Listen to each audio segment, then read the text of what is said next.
Yeah, we're good. Okay. So there are more values choices here, and they're different. And again, you can plant the client's values in that. And this we often refer to as an IVA. Now, the free online one is called a PVA. People often get confused about the IVA and the PVA. Personal values assessment, individual values assessment. The personal values assessment is free. The IVA is $40 US dollars, which is like 800 Canadian dollars. I'm kidding, that's a bad joke. So anyway, employees, the personal values I call the potential. This is all the potential in the individual or the organization. The current cultural values I call the energy, where the energy is going. It's the what you have to do to get along here. And then the desired cultural values are what people dream about. And I always say to my clients, be they individuals or the group, whatever I'm working with, is the answer is always in the room, no matter what context. If you can always find what's right in the room if we learn how to listen. And so this is what the individual values assessment looks like. And you're going to unpack these in the training. Don't worry, you're going to see a lot of these. That's why I want all the dots to be familiar to you. By no means after today will you understand it. I just want you to have a context for reference when we really learn how to unpack them. So it comes in it's one large plot with 3 sections: the personal values, the current cultural values, and the desired cultural values. This one is the values that are important to the individual. This second one is how the individual employee experiences the company, what's working well, what might be undermining sustainability. And this third category is what they believe necessary for the company to achieve its full potential. So this is what it looks like. And you'll notice, you'll see some interesting things. And in the training, we're going to learn how to unpack these surveys from about 4 or 5 different perspectives. But again, today, my point is just so you have a familiarity. If we look at the dots, where most of the dots are focused here, they're on level 5, 6, and 7. So we're going to look at what that might mean for this individual. And my story about this individual is that they're over 45 and they're sort of in the more sort of developmentally, they're more in the internal cohesion, finding meaning and service part of their lives. But we're going to learn how to figure out if these are blind spots or if they're handled. So first we have our personal values. We're going to look at what an IROS means, and that's how values are further broken down into being individual, relational, societal, and also organizational. And you'll see down here, there's a little chart. And we're gonna learn what the heck all of this means and why it matters. And we will see a P for positive, those are the blue dots, and L are the potentially limiting. We're also gonna look at colors in the chart, and we're gonna see more color, more compatibility, more matches. So when it's orange and underlined, it means it's a personal value. They can live it in the current culture, and they want it in the desired culture. That's a values match. When we have 4 or more personal values matches in the current culture, and again, don't expect yourself to know this, we call that personal alignment. That means they can live 4 or more of their personal values in their day-to-day work. That's alignment. That's what we're looking for. And if you'll look at, we have blue ones. Blue ones are personal values that they want to live more deeply in the current culture.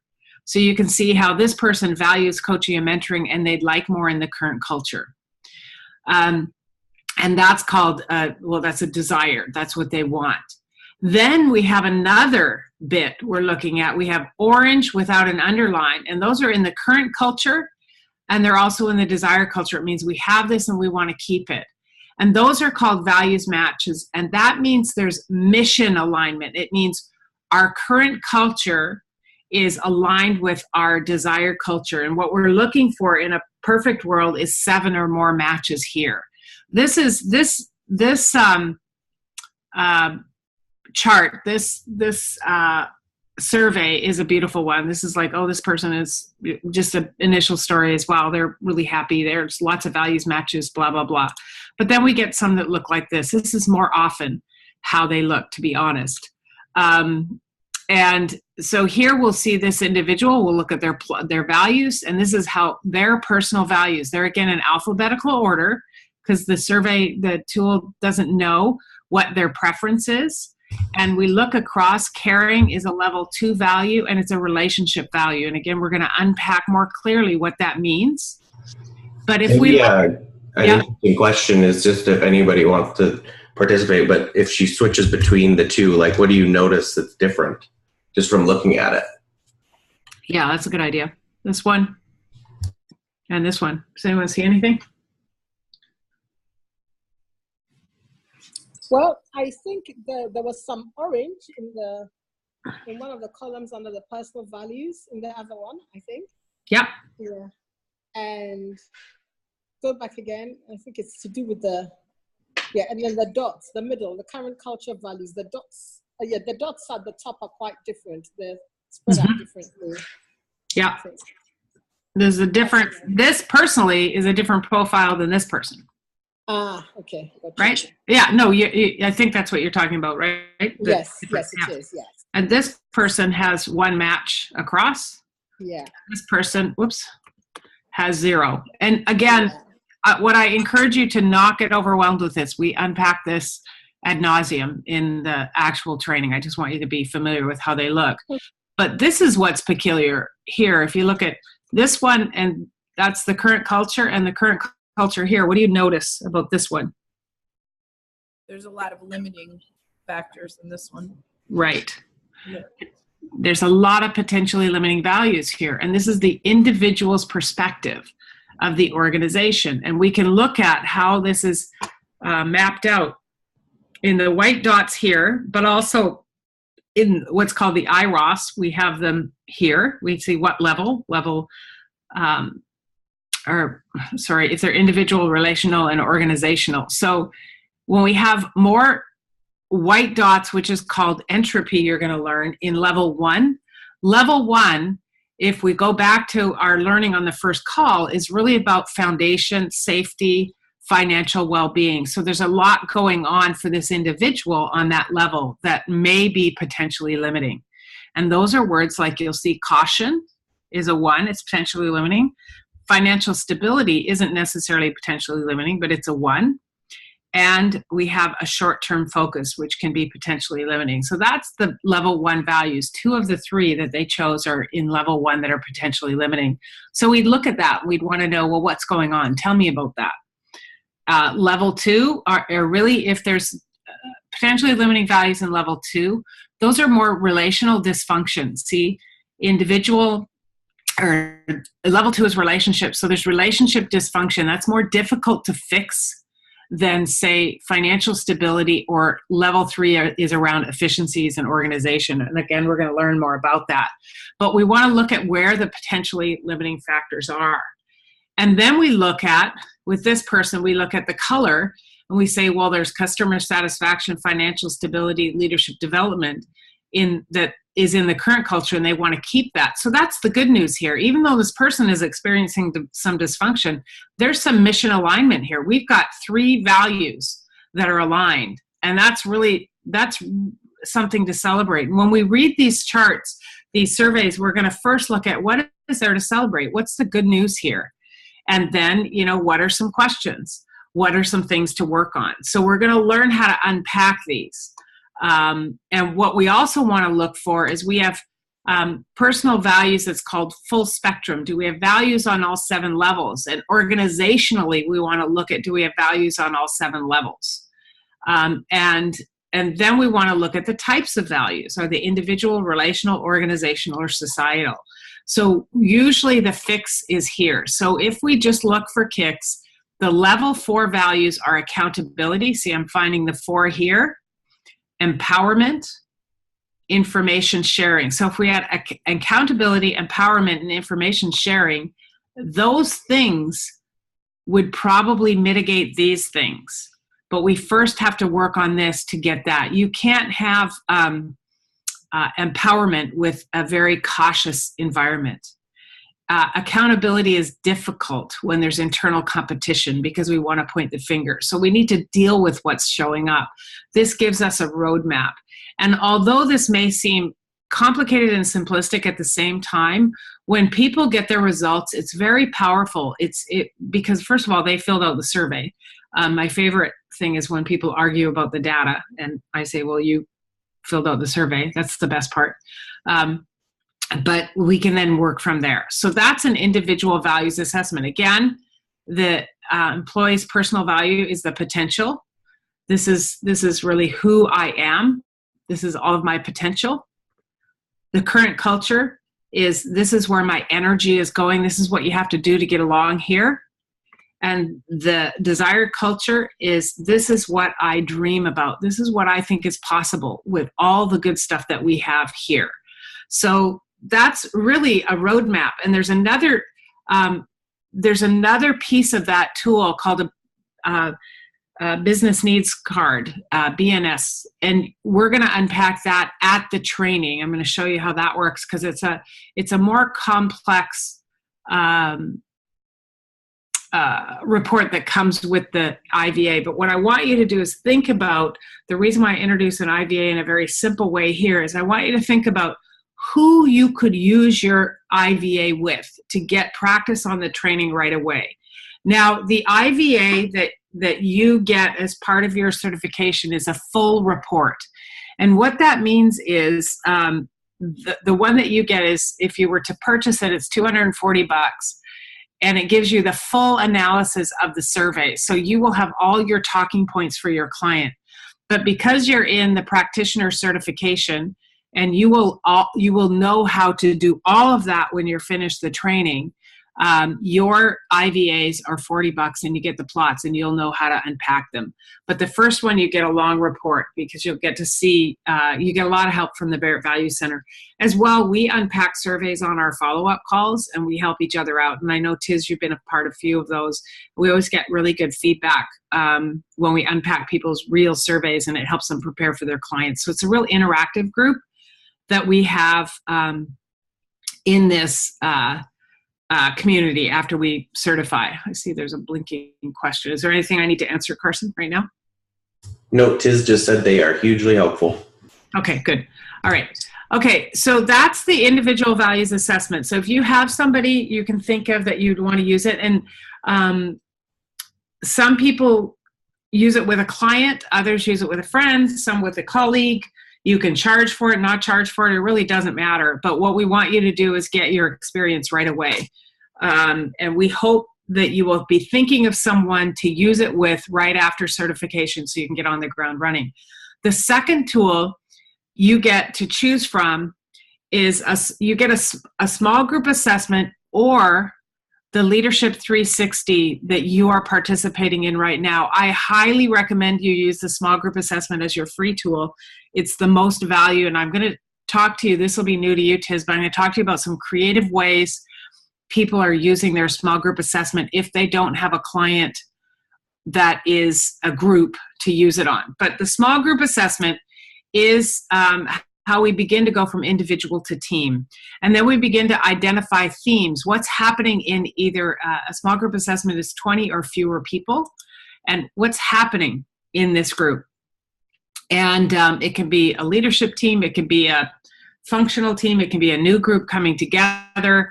I did a small group assessment with a new group that was coming together on a large multi-million-dollar project in Edmonton near Tiz's hometown, and they did a small group assessment and leadership development reports and a one-year training program with me to help them be ready for this big contract that they have for a 30-year deal with the government. And it was very valuable for them to get to know each other from a values perspective and build their organization.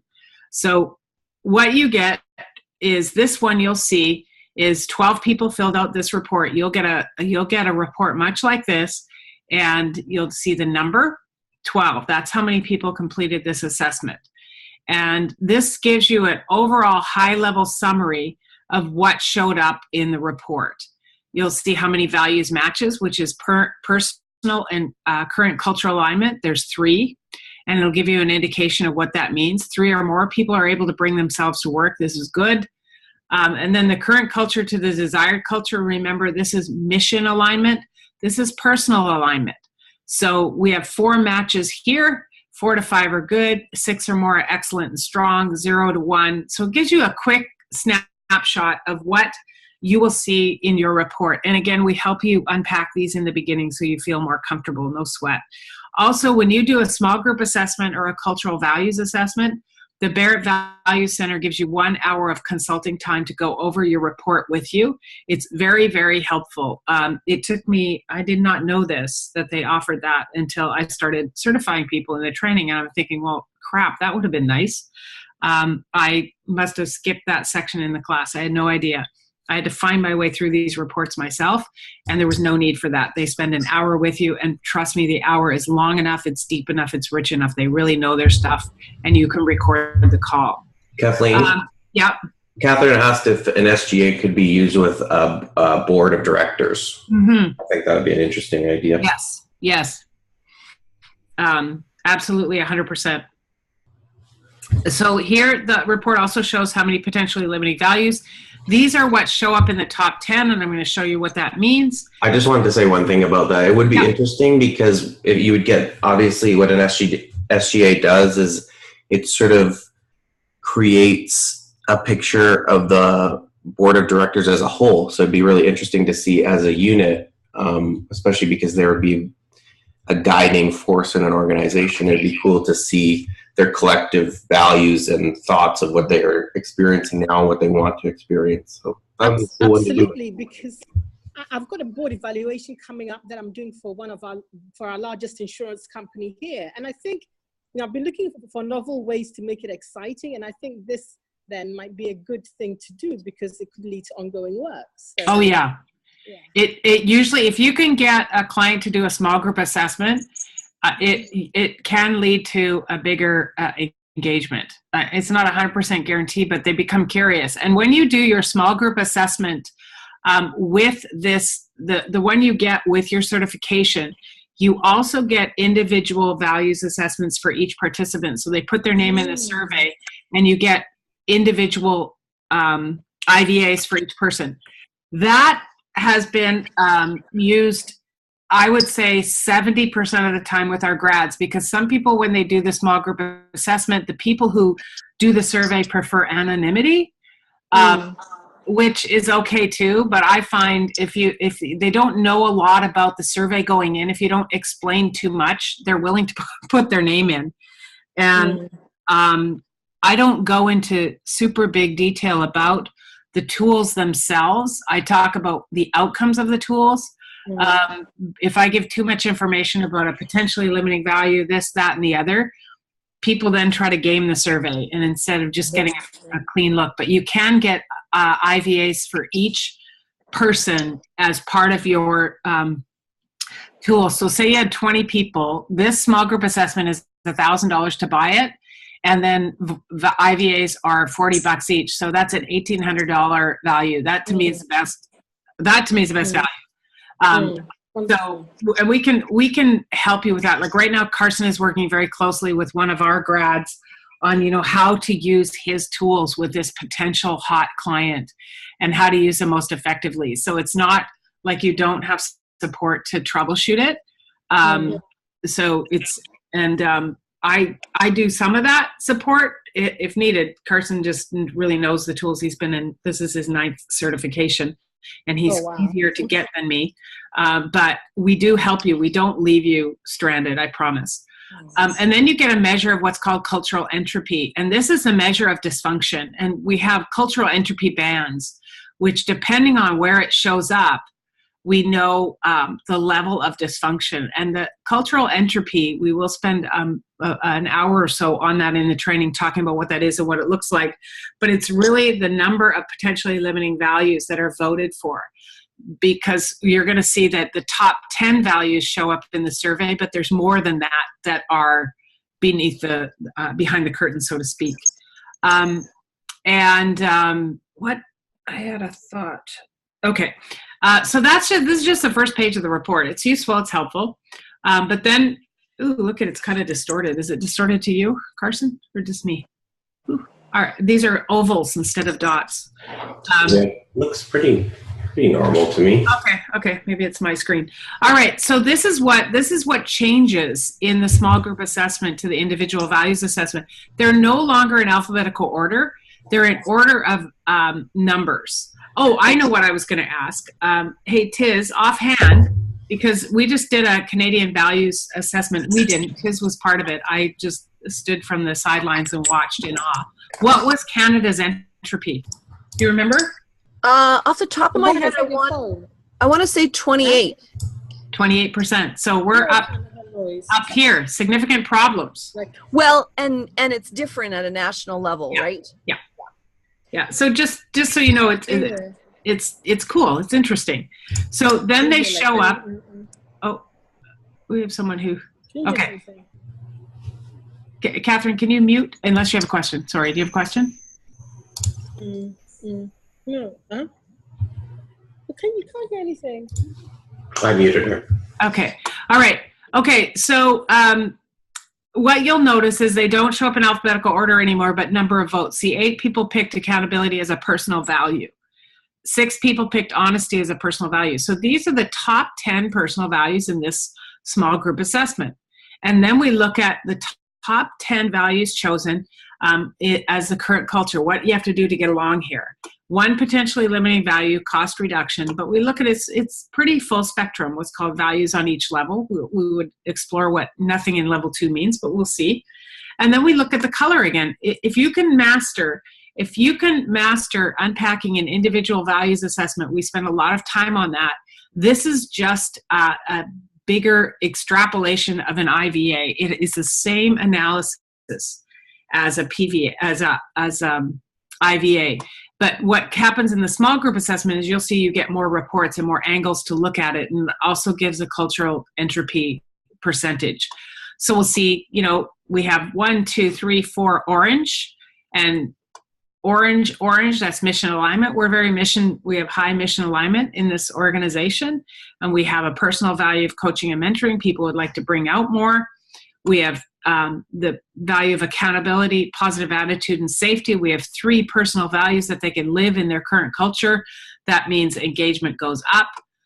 People can bring themselves to work. Again, personal alignment. And if I have, generally it says 4 or more values, my personal values and my current culture, that's values alignment. If we have, we want 7, but 5 or more between current and desired, that's mission alignment. We're going to learn more about what all that means. But if we look at the most desired value here is accountability. 11 out of the 12 people chose accountability as a desired cultural value. 7 out of 12 want coaching and mentoring. So this gives us a roadmap. But then we look at, we learn how to unpack what the IROS means, but we get more reports. This is what's cool about the small group assessment. We get to look at the data from multiple angles. And this is the values, what is this one called? The values table. We've taken the title from the bottom. They just refer to it as the CTS. The CTS, okay. So common good, transformation, self-interest, you'll see. So these are the values in self-interest, level 1, 2, and 3. This is the level 4 transformation values, and the others are the top. And this is where more shows up as far as entropy, because if you look at here, only 1 potentially limiting value shows up in the top 10. But if you look here, we have more energy here for potentially limiting values. So that's interesting to look at. We also look at, we learn how to unpack these reports. We have some potentially limiting values in the personal values. That might be level 2, that might be being liked. We'll find out what that is. And then we have potentially limiting values in the desired culture, which we have 2%. And that could be cost reduction, but let's see. So here's the next report we get, is another way to look at the CTS, is just in colors. And some people like this. And if for example, the common good, personally, their common good is 42%. And what they want in the desired culture is really to bring more of that common good to the organization. They want to have more in transformation, which means let's pull together more, let's get some internal cohesion, less in self-interest. So these are just different ways of looking at the data. This is my favorite, one of my favorite, this is called the entropy chart, entropy table. It shows all of the votes for entropy and potentially limiting values. This is where the picture comes alive. These are all of the votes of the 12 people. Of the 120 votes, 17 were for potentially limiting values. And we look at where's most of the energy. Well, most of the potentially limiting values are in level 1. So it's really about survival kinds of values. So we can really look at what's happening in this organization. The level 2 potentially limiting value, I thought it was being liked, but it's not, it's blame. And level 3, 4% of the votes, I guess it would have been in the personal values. Ignore that comment. It's my own head. And then we look at what's happening in level 3. These are really organizational values. So level 1, when there's dysfunction in level 1, it's not easier to fix, but it is. These are just really like survival things. Is this company viable? Is this department viable? Is this project viable? Those are the kinds of questions we want to answer here. If we have a lot of entropy in level 2, again, it's more work to work on relationships. It's a different intervention. Level 3 is really just about systems. And those kinds of things are easier to fix, theoretically. Then we have, this is my second favorite. So this is my first favorite chart report. This is my second favorite report, the values jumps. This to me is the roadmap. This is a low-hanging fruit. Current cultural votes, desired cultural votes. It shows you the most votes requested. So here, this organization, they just say, let's work on accountability. Let's focus on that. Once we have accountability, we can then teach others where to go, coaching and mentoring. But we need to also build our team. So this is the low-hanging fruit. We don't decide what the organization works on. We simply show them the data and they decide. But this is really a clear picture of the 12 people where to go with this intervention. Here's another look. These are the positive values distribution, and this takes out all the potentially limiting values. And again, it's just another way to look at the data. And we will unpack each of these reports individually, don't worry. But again, we get multiple reports, and this is the BNS. And this is the one I talked about. In a second, I'm moving around my screen here. You can't see what I'm doing, but I'm doing something. Okay, so this is the one I talked about that you will get with your individual values assessment too. You get a BNS report, but this is a different way of looking at the data.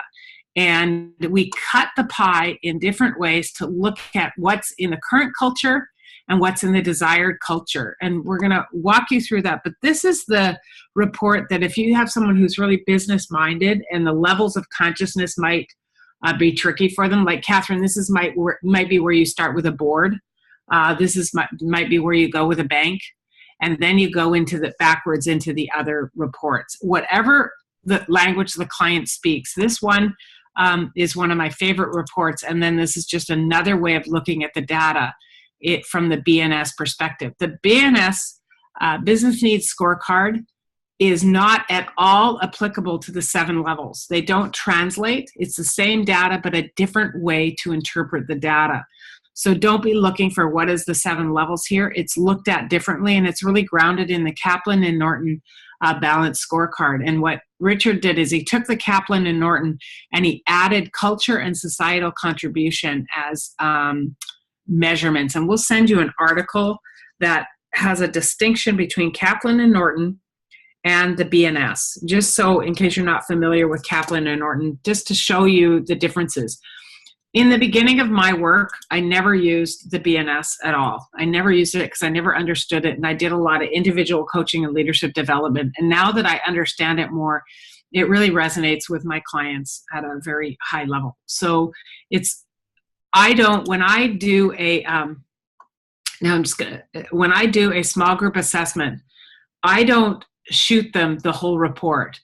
I unpack report by report, and I decide what I'm going to show the client depending on the level of the intervention, how much time they give you, because you don't want to overwhelm them with the data. You want them to be able to act on the data. And those are questions that we answer on our calls or just, individually, just getting help. How do we unpack this with our client? What would you recommend? And the Barrett Value Center staff with their 1 hour unpacking is very helpful as well. So that's the small group assessment. And that's one of the options you can choose. And you don't have to, I just want you to have in the back of your mind, like Catherine, you're thinking of your board, but have in the back of the mind who you could pick. And now, at the risk of confusing you, I'm going to tell you about something that I'll mention again in the training. But this is what we came up with last year, because some of my clients who take this certification are coaches. And that's really some of your focus, right? Is not just to be coached, but just coaching. How do we use this for coaching? So what I've had a few people do, because they didn't have an organization, is they got 20 of their clients together or potential clients together and asked them to complete in the small group assessment, the IVA, just their own individual values assessment. And so they had 20 IVAs that they could unpack individually with clients, potential clients, and a small group assessment of a group of completely random people.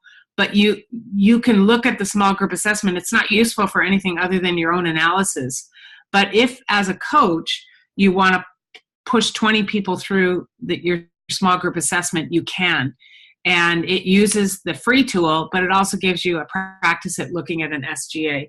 Does that make sense to you all, or is that confusing, what I just said? I'm very curious how I did on that.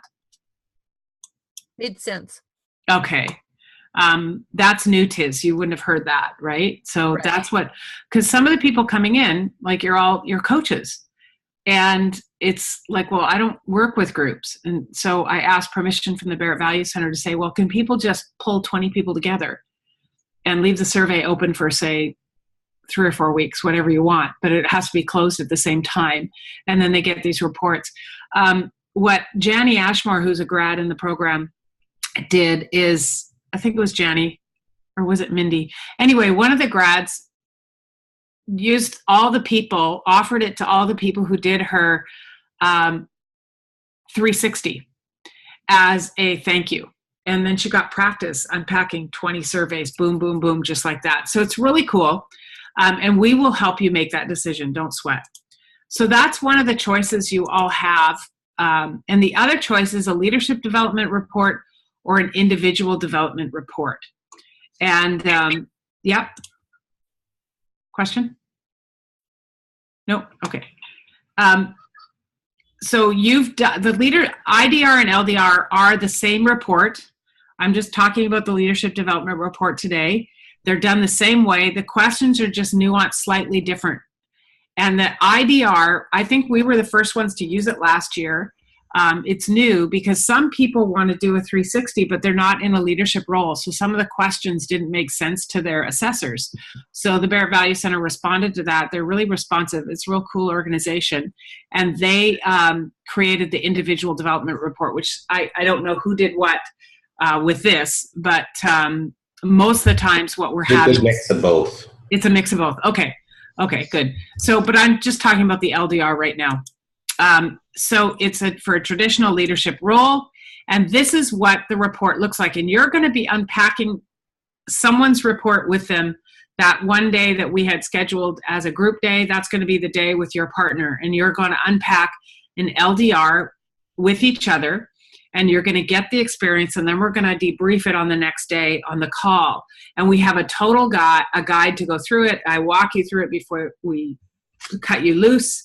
I give you your partner's report the day before so you can look it through and be prepared. But this is what it looks like. It looks very very familiar. You get how many values matches with the alignment of the assessors and observed and requested values. It unpacks the whole report step by step for you. I'm going to sneeze. Hold on. Excuse me. Oh my goodness. Summer cold. The other thing it will give you, though, is a measurement of leadership entropy. And those numbers are different than organizational entropy. And I'll explain the differences. The touch points are lower.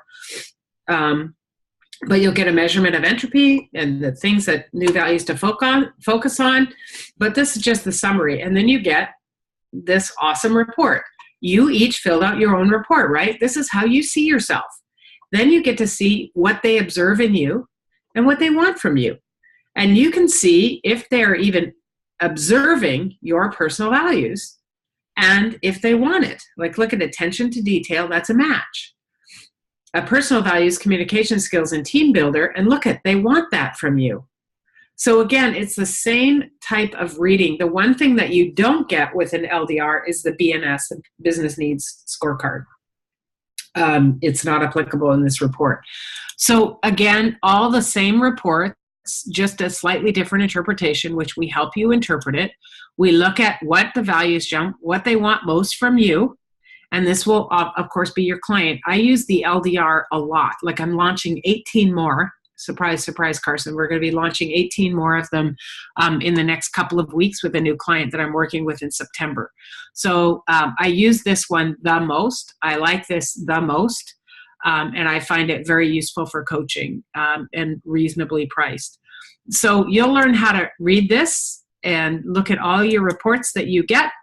You'll get to look at all the individual values that were chosen, just like in the small group assessment. But it becomes, remember, there were those 26 questions, and the 26 questions that you answered and they answered are then looking at the different functions of leadership according to the levels. So what you'll get is a report that you will walk through with your client, with your partner on this call, but you'll see the green is how you see yourself, and the numbers are where the assessors see you. So you'll be able to see where your areas of work are by each question in the levels. And this creates a really great complement to just looking at the back here at the dot plot. This only tells part of the story, but when we go through the individual questions one by one and spend time, like, I can spend 3+ hours unpacking this if I want to with an individual leader, and you can shorten it too, but I prefer to really go in a deep dive with this. I do it in 2 conversations if I'm coaching them on Zoom, and I'll explain that later after you go through it. But each of the 7 levels, it unpacks, and then you get the feedback. Some people will leave you feedback, and some people put their name in and some don't, but then we walk through the feedback, and at the end of that report, it then unpacks it to even greater detail. It shows where you're aligned, some unrealized potential, what they see in you that you don't see in you, and it unpacks the report step by step. So even if it's difficult to not get value out of this, even by walking through the report, but what I've created, there's a guide with the Barrett Value Center that you'll get in your workbook, but also I've created an unpacking form that's, I don't even know, it might be 15 pages, I don't know, but I walk through it, or I have people do it in a partnership. But I'll share that tool with you that I've created as a result of doing so many of these. But at the end of it, you create an action plan with your client. And you'll notice there's 7 levels of leadership consciousness, which are slightly different look and words than organizational and personal consciousness, which we will spend a whole day going over leadership consciousness. So that's the free tools, free quote, air quotes, if you're looking at my fingers, air quotes, that you get as a result of being in this training. We also have, again, I want to remind you, we have a Facebook page you'll be invited to, and then you'll get access to the Resource Center after you graduate, after you certify. And we don't... Catherine just said that this is better than the Strengths Finder style assessment. She did one with her staff and felt like many people didn't feel like it didn't match at all. Oh, interesting. Yeah, I've done the Strengths Finder. And, you know, Catherine, there's a few tools that I use consistently. I'm certified in a few. I'm certainly not as well read as all of you. But, there's 2 tools that I consistently go back to. And one is the FIRO-B. I'm certified in the human element. The FIRO-B is like a personality assessment in a way. but it measures where you are and where you want to be. It's really wonderful, and I've used it for 23 years. And I've tried many others. You know, Myers-Briggs is brilliant, but I think if you don't unpack it to great depth, people become pigeonholed. This and the FIRO-B are the most user-friendly for people to see themselves and see their own potential. It makes so much sense. I friggin' love these tools, which obviously because I've made it a part of my core business, but they're so user-friendly. And also to be careful with, depending on how much time you have to unpack with a group, how many of the reports from the small group assessment I give, or a cultural values assessment, is just a small group assessment with bigger numbers, 21 plus. Okay. Wow. Yeah, it's so good, people. I'm telling you, you've already. I'm so excited. I can see the potential in this in such a huge way. Yeah, and it's. I know this is like I'm going to refer often to Tiz in this training, because I'm so delighted to have her here, because she's been in the live, and also she was in the beginning days, and we never did these pre-calls, right, Tiz? We never did the preparation calls, so she came in not knowing anything about the theory. Yeah. And so we've added these calls to say, this is what the tools look like, but don't worry, you don't have to know what we're going to teach you. And then also, since Tiz, we've added post calls to say, okay, now let's hit the ground running. So we've really enhanced the training in lots of ways. Oh, FIRO-B. What's the question about FIRO-B? It's how to spell it. I dumped my coffee on my keyboard and it's broken. So I'd love to chat with you guys, but I can't.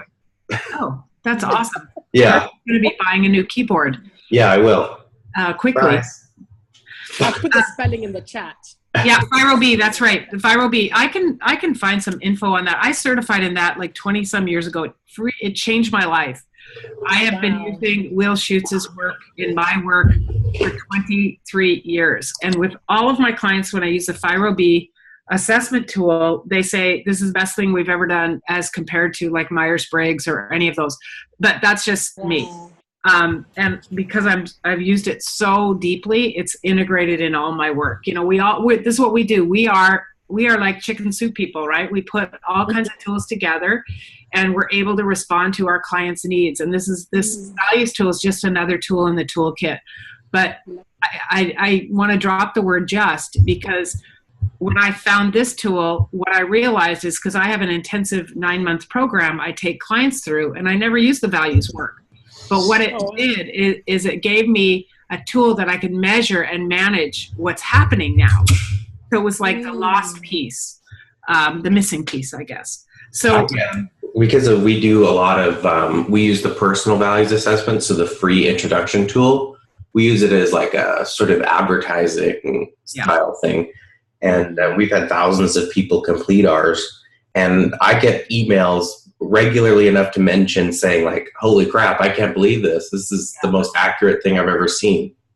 So and that's even the most basic, although it's not basic, but it's the introduction. And it really, really resonates with people. Yeah, and one thing I invite you to do is to, if you can, sign up for any of my webinars. Many of the students just listen to them and watch them, and you'll learn how I talk about and how I promote the work from the personal values assessment. We're doing a new one with Canfield on, is it the 25th of July, Carson? Yeah. So this is new. Carson created it, so now I'm on holidays having to make it happen and put it together. But the Canfield group supports the CTT certification, and they want a different angle. So they said to Carson, create a different angle. And he's brilliant. Like, I would not have thought, honestly, I wouldn't have thought of this. But the different angle that we're doing is what I'm doing actually at Breakthrough to Success Live, which it's giving me practice, which is why I'm going to meet Jack tomorrow, because we're going to talk about what I'm doing at Breakthrough to Success that's completely different, we've never done. I'm introducing the values tool in the Breakthrough to Success, the big workshop. Wow. Yeah, it's the first time. Exciting. Yeah, Kathleen. and what we're tying it to is we're tying it to passion, because I've always found the passion test is delightful and it's awesome, but I find it confuses people with goals, When you teach the passion test and then you move into goals, they don't see the distinction. So what I said to Jack is, I've been with you 10 years and I see a pattern. And I think that values underpin our passions. So if we talk about values, we can look at our passions, but don't do markers. Just identify your passions, your values, and then set your goals, and then see if there's a link. So the webinar that we're doing on the 25th is I'm going to magically. I scripted all of it. What? I have a whole script for you. He scripted it all. He's brilliant. Like, he's like the man behind the woman here. Like, how much, I mean, not only is he awesome employee, but this is my kid. I'm so proud of him. I went to Carson in my life. I know. People want him. They want Everybody says that. Canfield wants him to work for them. I'm like, I don't think so, dude. But so what I'm practicing on the 25th is how to put that together in a online learning experience, and it will be recorded, so you can sign up for it. Carson, maybe you could send them the link too, because if they're not Canfield grads, they won't get the invitation. Yep. But and then just sign up. If you can't attend, don't sweat it, because we do a recording, and watch my recordings. I'm not saying I'm the best, but I have really, really put a lot of energy into trying to figure out how to make this an online experience to create a revenue source. It is about revenue sources and change the world at the same time, not just one-to-one, but one-to-many. And when we started our webinars, we had 8 people sign up, and we've now had as much as 600 people sign up. So it's really following. It doesn't mean we've never tried to sell them anything, to be honest. Now we are working on an online program that we're gonna sell to our list. When I get back, Carson's been working on the slide deck, and then we'll record, but we're gonna sell an online program in the low price point, like the $99 price point, to begin to build that online community, because that's a market. Like, it's not just, it is about business for all of us, right? We're in this so we can make revenue, but it's also how can we, like for me, my higher level 7 values, really legacy, changing the world, and having an impact. And I wouldn't have been able to reach, Mammy, Kobe, and Catherine if we didn't do this online. And so it's really finding new ways to reach people. And so I just highly recommend you watch the webinars as much as you like, and you'll see how I take this and I make it a online experience just from the free PVA. You cannot charge for the PVA. There's rules around how you use it, but I use it as a tool for introduction. And those of you who follow me on Facebook, you'll see in our Facebook ads, we ask people to complete the values assessment. And that's how we get people into our funnel, aware of the work. And for a year and a half, we have not tried to sell anything. And now we're gonna hit the list up with a small product, because I think I told you on the last call, but Jack and I are going to be offering a 3-day intensive in February. That's the bigger live training that's feeding off of this. So it's kind of building a new market for them as well. And it's taken, trust me, 10 years with Jack to do this. But did I stop sharing my screen, Carson? You did. Okay, perfect. So those are the things that we've done, and those are the things that we feel that we can help our students learn to leverage our lessons the best we can. We don't, just so you know, we do all of our support for you. We prefer it to be on the group calls so everyone can learn. We prefer the questions asked on the Facebook page so everyone can learn from the question. Because we now have over 70 grads, it's looking like, and we can't, it's not like we can answer all of the calls, but we can help the group and share the technology. And we have a wonderful group of people who also share their creations and have shared their stuff online and the resource directory, and created some of this stuff are collaborating, and I feel left out. And I also feel proud. Like, it's a weird feeling of, oh, wow.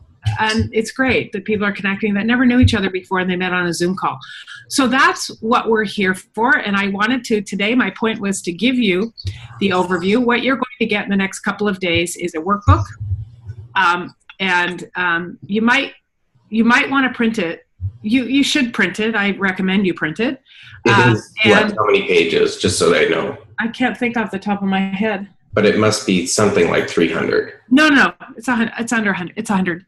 Be 100. I print it single-sided, Curse. Okay. Yeah. And then what I also do is, Tiz knows this, is I also I'm going to give you a whole bunch of single-page documents that I give as handouts in the live class, and I find that they're all in the workbook, but I find having it a bigger printout, you can make notes on it as I talk. So that's optional, but I would print the workbook, and we'll give you clear instruction in the email that we send you. We worked on this, the packages for each training before I left, so we have them pretty much good to go with a couple additional things that I thought of today as I was talking on the phone. So that's our call today. Does anyone have questions, thoughts, comments? Are you confused? Are you inspired? Where are we at? Inspired. Good.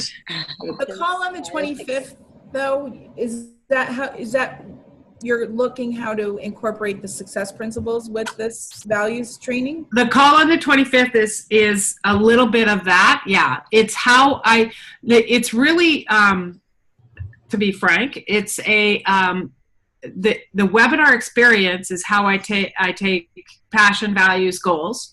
I'm going to talk about the success principles, and it's going to be an experience for people. And then the follow-up email is going to be a sell into CTT in Salt Lake City. Okay. So that's really the purpose of it. But we wanted a different angle instead of just talking about the tool and the program, what you can do with it. So you'll see what I do with it. Okay. And then it's going to be helpful. It'll be very helpful for you. And then we're going to do a series we'll set more of I do 90-minute webinars that just take people through the PVA. Because they're for people who have no idea about Jack's work. Like there's different, and you'll see that, and those will be starting again in September. I don't do them in the summer, but there's tons of those in the deck. And also there's a Canfield, there's a recording. Carson, can you make a note? Send them the link to the recording that I did with Jack. I did a webinar with Jack talking about this. And you just watch it and you can see how I incorporate it. So where do we find this? Carson will send the link. I think everything's on my website. I don't really, I am so, it's not on our website. It's on our YouTube channel, but I can send you the link. Okay. Yeah, I don't know how it works. Yeah, but just watch it over and over again. And, even though, there's a couple of you who are not Canfield grads, it doesn't matter. That work is not rocket science. You read the success principles, you'll get it. But this work stands alone. Massively Human work stands alone, and Success Principle stands alone. Together, it's like this trifecta of super cool stuff. And I'm an integrator of tools and programs and books, and that's just all I do. And if those of you who aren't following me on my new page, Leadership, Life, Love, and Laundry, it's a Facebook page. Send them the introduction to that. You'll see on that, it's just building. I'm just building that following. And on that page, that's going to be, I'm going to have guest speakers. I'm going to have free webinars. I'm going to have that. I'm really trying to make it into a private group that really digs down deep. I don't have the answer. I don't do it right. I do it my way, and it seems to resonate with people. We get lots of really good feedback, and you're welcome to follow in any of those pages and learn from what I'm doing. And I always hope that we can in some way collaborate. I'm excited. I'm going to Chicago in October to work with one of my grads, his team of leaders, 100 leaders. So I'm going to Chicago to work with him. So it's really fun to collaborate. And that's what I have today. Any other questions? And it's okay. I am excited every time I see you all, the enthusiasm, the level here. It was great to see the connection, Tiz, with the NLP with this group. We've got a really cool, dynamic group of people, and you will get to meet the bigger community, it just sparks cool stuff all the time. So I want to say thank you. And thank you. Enjoy the rest of your trip. Thank you. I am. Yeah. And I love you all already. I'm in love.